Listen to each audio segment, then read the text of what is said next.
бо нархи арзон регистратсия кунанд. ҳамин 15 шабонарӯз бар ивази 30 шабонарӯз шавад. ғайриқонунӣ убур кардани марз ба ҳисоб меравад. нархи навои билет, нархи навои виза, ҳамаша видео мекунам, мефаҳмонам. духтури дандон дар шаҳри Москва.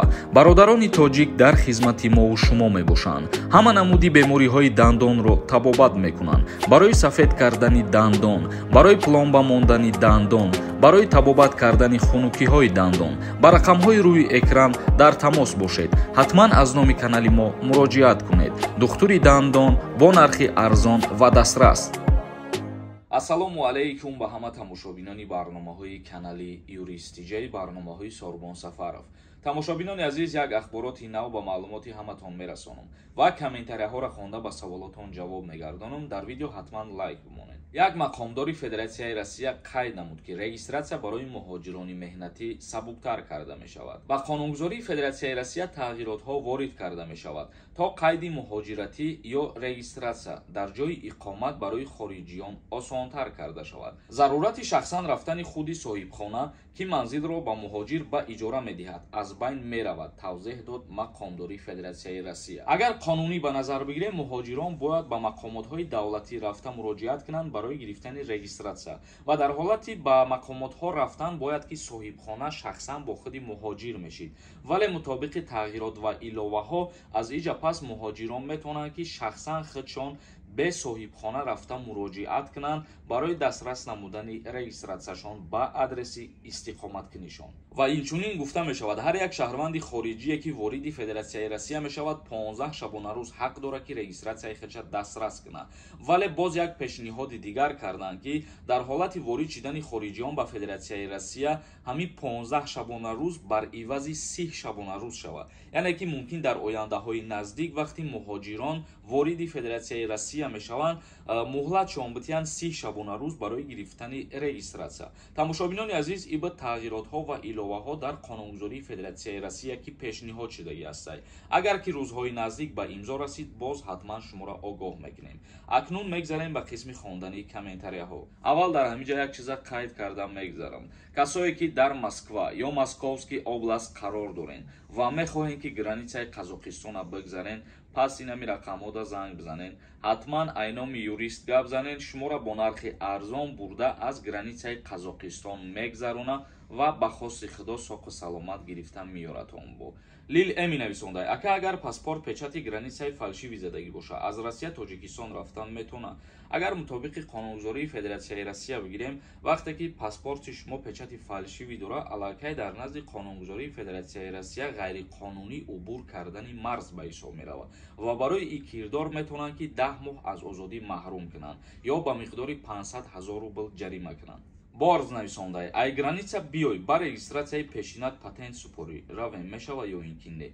агар ки регистратсияи пешшароити муҳлат дошта бошад, бале мешавад. зоиров нависондай ассалому алайкум ака, амнистия кай мешавад въезд маҳкамае? амнистия шидан нашиданша президенти Федератсияи Россия Владимир Путин тасдиқ мекунад, вале айни ҳоли ягон чи тасдиқ шидагӣ нестай. оиди авфи муҳоҷирон. шаҳром медиа нависондай ассалому алайкум бародар, дар бораи даздӣ мефаҳмонди як бародар даздӣ карда ҳамун доғи судӣ мегира ё ин ки не? агар ки дар ҷумҳурии Тоҷикистон доғи судӣ дошта бошӣ ба хизмат мебаранд ва агар ки дар Россия агар доғи судӣ бигирӣ депортатсият мекунанд, ҳамёро як камтар мефаҳмонди. мутобиқи қонунгузории ҷумҳурии Тоҷикистон дар кодекси ҷиноии ҷумҳурии Тоҷикистон моддаи 244 дар бораи даздӣ омадагиай. вақте ки барои шаҳрванд ин моддаро раво ки дидан, албатта шаҳрванд доғи судӣ мегирад ва дар ҷумҳурии Тоҷикистон агар шаҳрванд ки доғи судӣ дошта бошад ба хизмати ҳарбӣ даъват намешавад. ва агар дар Федератсияи Россия ба назар бигирем, вақте ки нисбати шаҳрванди хориҷӣ парвандаи ҷиноӣ оғоз мекунанд ё ки ҳабсш мекунанд, баъд аз ҳабс озод шидан ӯ шаҳрванди хориҷӣ депортатсия намешавад, чунки аллакай вай ҷазои худша гирифт. баҳром одиназода нависонда ассалому алайкум ака, дар бораи Америка маълумот медоден.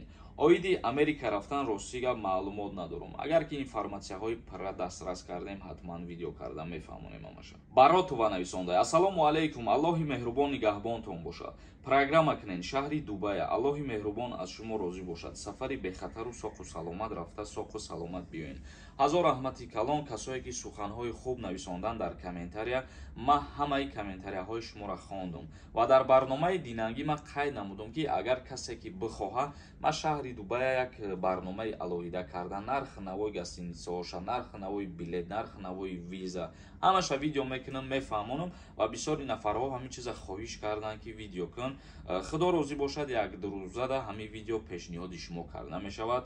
Сабр кунен, ҳамаша мефаҳмонам. Оиди сафар кардан ба Дубай.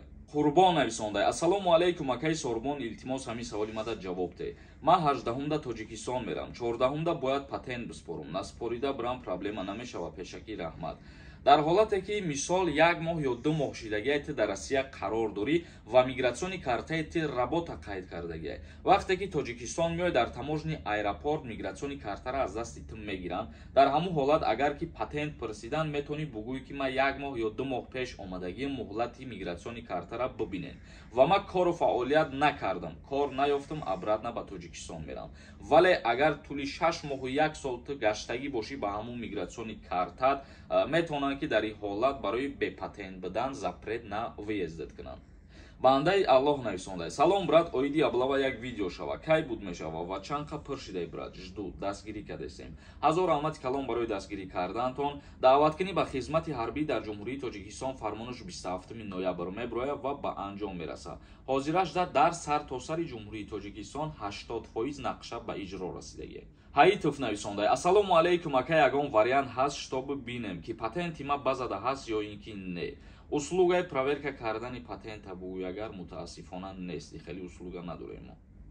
ҳоҷиматов нависонда: ба фикри ту розӣ, видео кун, агар имконият бошад ба ҳамон ҷо чӣ хел соҳиби кор шуданро мефаҳмондӣ, бисёр хуб мешавад. Пешакӣ раҳмат, ман забони англисиро ва арабиро медонам, хатм кардаи забони шарқшиносоӣ мебошам. яъне ки шарқшиносии ҷумҳурии Тоҷикистон донишгоҳи миллиро дар назар дораи бародармон ё ки ягон донишгоҳи дигара. дар ҳолате ки забони англисиро медонӣ, забони арабиро метавонӣ, озодона метавонӣ ки дар шаҳри Дубай любой ҷоҷда кору фаъолият кунӣ. умуман ҳамаша худо хоҳад дар видеои оянда мефаҳмонам, интизор бошед. Асоев нависонда: ассалому алайкум ака, патент 6600 рубл шид меган, ростай? Ма оиди ин масъала видео кардам аллакай. Дар соли 2023 дар Федератсияи Россия шаҳри Москва нархи патент 6600 рубл мешава. ҳозир шидагӣ нест, баъди соли нав мешава. Ятимов нависонда: ассалому алайкум акаи Сорбон, пешакӣ раҳмат. бале, чӣ хеле ки гуфтен, ман шумо гуфтед ай аввал то охири Дубай сиёнка кунен, пешкаши мо кунен. хоҳиш ҳатман мекунем. аллакай 4 рӯз ё 5 рӯз шид ки мо дар ҳамиҷа қарор дорем, чандин ҷоҳоша гаштем, лек ба навор гирифтагӣ нестем мутаассифона.